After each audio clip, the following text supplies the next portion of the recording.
여러분 안녕하십니까? 광주 MBC 뉴스데스크입니다. 제주항공 참사 이후 처음으로 유족들이 국회에 출석해 참사 원인을 투명하게 규명하고 희생자와 유족들을 향한 2차 가해를 막아달라고 호소했습니다. 정부와 정치권도 한 목소리로 조속한 원인 규명과 재발 방지책 마련과 함께 2차 가해 방지를 약속했습니다. 주현정 기자입니다. 제주항공 여객기 참사 유족 대표단이 참사 후 처음 국회에 출석했습니다. 언제 끝날지 모를 참사 원인 규명 과정을 지켜보는 일보다 고인이 된 희생자, 또 유족을 향한 악성 댓글과 선동 유튜브가 더 고통스럽다고 호소했습니다. 일부 정말 양심 없고 못된 분들 때문에 제2, 제3의 피해자가 또 나옵니다. 마지막 하는 날 정말 편히 갈 수 있게끔 여러분들이 좀 꼭 도와주시길 부탁드립니다. 유족 대표단은 그러면서 투명한 진상규명을 위해 사고조사위의 유족 참여를 보장하고 유족은 물론 참사 수습에 나선 모든 이들이 트라우마를 극복하도록 지원 방안을 마련해달라고 요청했습니다. 국토위 소속 여야 의원들은 유족의 사고조사 참여를 보장하지 않고 있는 현행법을 손봐 특별법을 공동 발의하기로 약속했습니다.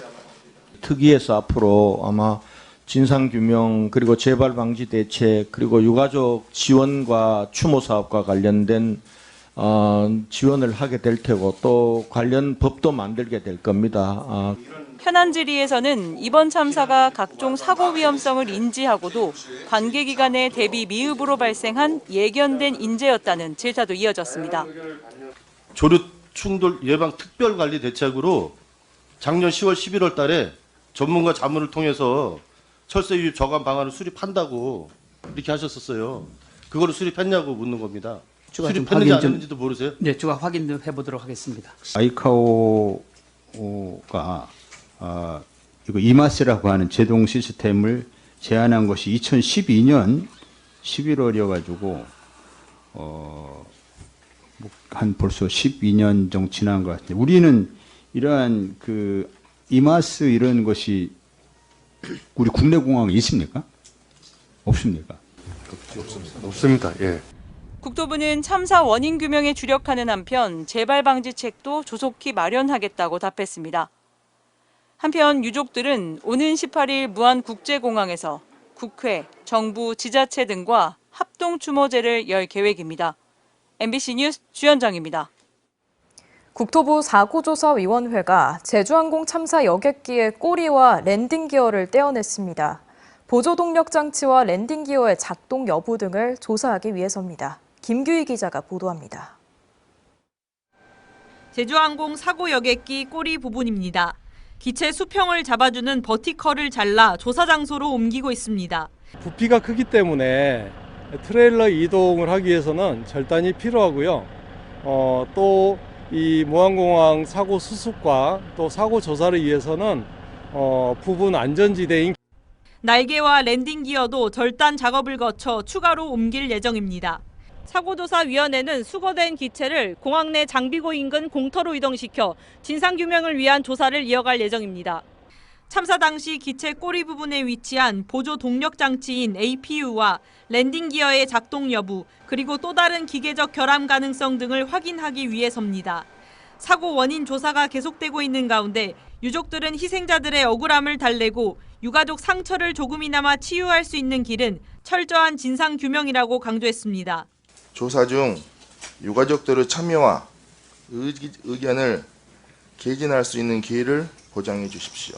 유가족들에게 조사의 과정과 그 과정 중 발견된 새로운 사실은 즉시 알려주어야 하고 국토교통부는 이에 대해 공정하고 투명하게 사고 원인을 규명하는 한편 항공 전 분야에 대해 안전 실태를 진단하는 등 재발 방지 대책을 마련하겠다고 밝혔습니다. MBC 뉴스 김규희입니다.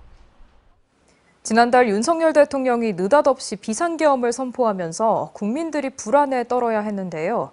비상계엄으로 트라우마에 시달려 도움을 요청한 사람 중 대다수는 5.18 피해 당사자와 유족들인 걸로 드러났습니다. 천홍희 기자가 보도합니다. 1980년 5.18 때 시민군으로 활동했던 조정옥 씨. 12.3 내란 사태 이후 매일 밤잠을 설치고 있습니다. 5.18 때에 참혹했던 기억이 또다시 떠오르기 시작한 겁니다. 와서 그냥 두드려 패불고 밟아불고 해가지고 갈비뼈가 3대가 나가버렸어. 여기도 걸고 팔도 걸고 마음도 걸고. 대통령의 입에서 나온 비상계엄이란 단어는 조 씨의 삶을 45년 전으로 되돌려놨습니다. 총을 든 군인들은 80년 5월 때처럼 시민들을 막아섰습니다. 한 번 되살아난 기억은 쉽게 가라앉지 않고 있습니다. 지난 80년이 되살아난 것 같아요. 안절부절을 못하고 저녁에 잠을 못 자버렸어. 12.3 내란 사태 이후 불안과 두려움 등 트라우마를 호소하며 도움을 요청한 사람은 12월 한 달간 89명이었습니다. 이 중 90% 이상인 82명이 5.18 피해자였습니다. 지난해 1월부터 11월까지 센터 한 달 평균 이용자 수 35명보다도 2배 이상 늘었습니다. 잃어버린 가족을 다시 떠올리게 되고 너무 고통이 함께 되는 거죠. 괴롭다, 고통스럽다, 내가 죽어야 이게 끝날 것 같다라는 표현까지도 하세요. 이처럼 시민들의 트라우마가 심각한 상황이지만 윤석열 정권이 버티기에 들어가면서 시민들에게 더 큰 상처를 남기고 있습니다. 생전에 또다시 비상계엄을 보게 될 줄 몰랐다는 시민들의 호소에도 내란 세력들은 아랑곳하지 않고 있습니다. 결국 시민들의 불안과 두려움은 내가 죽어야 이 고통이 끝날 것 같다는 절규로 이어지고 있습니다. MBC 뉴스 천홍희입니다.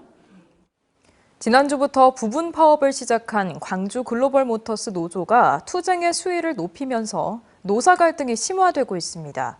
갈등 조정을 위해 광주시가 조정중재특별위원회를 구성하는 등 해법 찾기에 나섰습니다. 보도에 김영찬 기자입니다. 지난주부터 간부 20여 명이 부분 파업을 시작한 광주 글로벌 모터스 GGM 노조. 이번 주부터 일반 조합원 등 70명이 파업에 참여하면서 투쟁 수위를 높이고 있습니다. 회사가 성실하게 노동조합을 인정을 하고 교섭에 성실한 교섭을 해라라는 차원에서 경고성 파업이고 그래서 부분 파업을 하고 있는 거고. 사측은 대체 인력을 투입하고 있지만 차량 생산에는 일부 차질이 우려됩니다.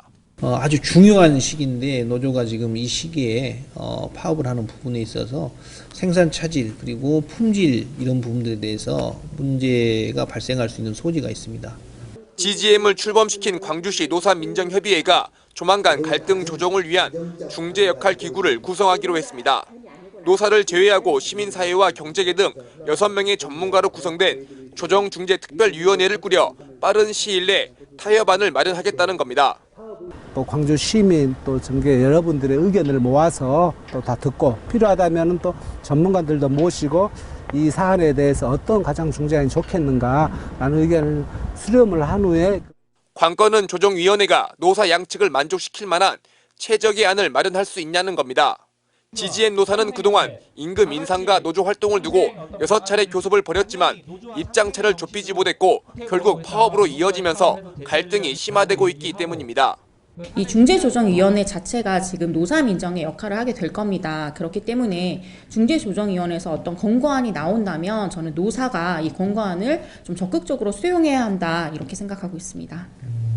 공장 가동을 시작한 지 3년 4개월 만에 첫 파업에 들어간 GGM. 빠른 시일 내에 중재안이 마련되지 않는다면 지역 자동차 업계의 투자 축소는 물론 일자리 감소까지 이어질 것이라는 불안감이 커지고 있습니다. MBC 뉴스 김영창입니다. 산지 물김값이 공급 과잉으로 폭락하면서 무면허 김양식에 대한 어가들의 단속 요구가 거세지자 전남도가 무기한 특별 단속을 벌이고 있습니다. 현장에서는 적발된 어민들이 욕설까지 하며 강하게 저항했습니다. 특별 단속 현장에 서희령 기자가 동행했습니다. 동틀 무렵 국내 최대 김 양식어장인 마로해역. 전남도 특별사법경찰들이 보호수역에서 불법 김 채취 중인 배로 재빨리 올라탑니다. 면허지와 면허지 사이에 지금 보호구역인데 그 사이 구간에서 지금 작업을 하고 계셨거든요. 10여 헥타르 양식장 가운데 절반 이상이 불법. 단속정에서 조사를 받아야 하지만 발뺌하던 어민은 결국 욕설까지 쏟아냅니다. 이런 거 당겨가지 말고 저 무료면이나 좀 당겨가지고 욕하지 마시고요. 인근에서는 전복 면허지에서 업종 변경 없이 김을 채취한 사례도 잇따라 적발됐습니다. 이 전체가 다 무면허인 거예요? 지금 여기서부터 저기 끝까지가 왼쪽 저 끝까지가 다요? 예. 작년 김 가격이 사상 최고로 호황을 맞자 너도 나도 김양식에 나선 탓입니다. 자원이 이제 한정적인 건데 그거를 이제 다 이제 무작위로 이제 이렇게 시설을 하게 되면은 그만큼 영양분이 그쪽으로 들어가기 때문에 다른 선박들에게도 이제 지나가는 길을 막고 있기 때문에 통항에 굉장히 어려움을 어민들은 단속반의 눈을 피하기 위해 이렇게 접근이 힘든 시군경계 먼바다 해역에 불법 시설을 설치한 뒤 새벽에 작업을 진행합니다. 면허나 허가 없이 양식장을 운영하면 3년 이하의 징역 또는 3천만 원 이하 벌금에 처할 수 있습니다. 올해 같은 경우에는 3번도 단속되신 분들이 있습니다. 벌금이 강화돼서 한 번 벌금을 거의 2천만 원씩 부과가 되기 때문에 상당히 부담이 큽니다. 그래서 이달 초부터 특별 단속을 통해 불법 무면허 김 양식장 등 37건을 적발한 전라남도는 김값이 안정화될 때까지 무기한 단속을 이어갈 계획입니다. MBC 뉴스 서유령입니다. 최근 인플루엔자, 독감이 크게 유행하면서 병원이 환자들로 북적이고 있습니다. 전국적으로 이동량이 늘어나는 설 연휴가 고비인데 보건당국은 백신 접종을 당부했습니다. 유민호 기자입니다. 점심시간인데도 병원이 북새통입니다. 마스크를 쓰고 진료를 기다리는 사람들. 감기 기운이 있거나 독감이 의심돼 병원을 찾았습니다. 열도 계속 38도로 계속 나고 몸살도 살이 찢어지듯이 막 칼로 째듯이 막 통증이 너무 심하고 기침이랑 가래, 콧물도 이런 것도 있어가지고 오전에만 300명 넘는 환자가 몰렸는데 대부분 독감 의심 증상입니다. 어린이부터 노인까지 연령대도 다양합니다. 한두 시간은 기다려야 검사와 진료를 받을 수 있습니다. 코로나가 유행하던 시즌에는 아무래도 이제 자가 관리라든가 마스크라든가 손세정이라는 이런 게 좀 더 되다 보니 유행하더라도 좀 쉽게 사그라드는 모양새였는데요. 올해는 아무래도 그런 게 조금 느슨해진 경향이 있습니다. 올해 첫째 주 기준 전남의 외래 환자 1000명당 독감 의심 환자는 122명으로 2주 전보다 3배 넘게 늘었습니다. 보건당국은 전국적으로 이동량이 크게 증가하는 설 연휴를 고비로 보고 있습니다. 고위험군은 가까운 의료기관을 찾아 반드시 백신 접종을 해달라고 당부했습니다. 설 연휴 기간에 가족들과 안전하게 건강한 시간을 보내기 위해서는 아직 접종받지 않는 어르신, 임신부, 어린이 등 고위험군은 미리 접종을 하실 것을 당부드립니다. 또 외출 시 자주 손을 씻고 마스크를 착용해달라고 강조했습니다. MBC 뉴스 유민호입니다. 언제 어디서나 내 손 안의 뉴스. 광주 MBC 뉴스 유튜브 구독으로 함께하세요.